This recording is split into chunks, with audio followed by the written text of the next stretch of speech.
Types of web archiving. There are three main technical methods for archiving web content: client-side web archiving, transaction-based web archiving, and server-side web archiving.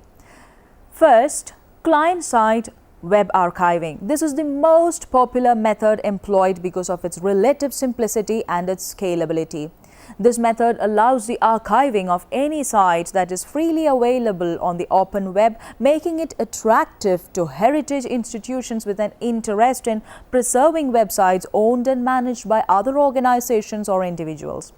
Crawlers imitate the form of interaction that users have with websites, usually starting from a seed page, following and extracting links from pages and fetching documents and information until they reach the boundary of the domain they are operating in.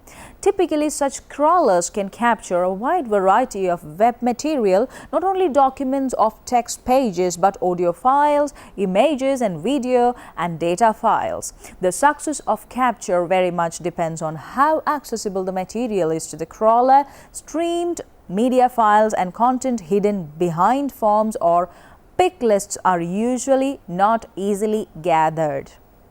Next, transaction-based web archiving. This type of approach is operated on the server side and so requires access to the web server hosting the web content. It is much less frequently employed as a methodology and records the transactions between the users of a site and the server.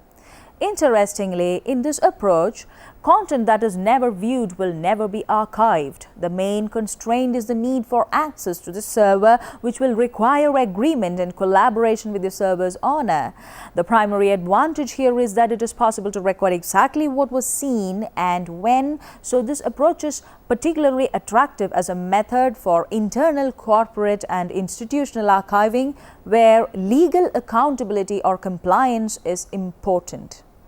Server-side web archiving. This method involves directly copying files from the server.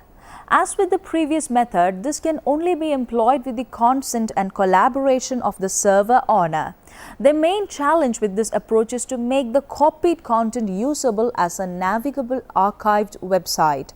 Many of the problems arise where dynamically generated content is used, where content is aggregated and on the fly from various sources in response to a user request. Copying database files, templates and scripts doesn't mean that it will be easy to regenerate content from the archive.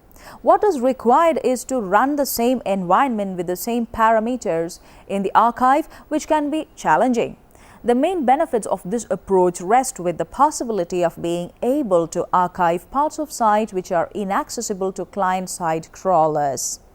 Client-side archiving is the most popular method and can be carried out remotely on a large scale. Transaction-based and server-side approaches require active collaboration with the server owners and need to be implemented on a case-by-case basis.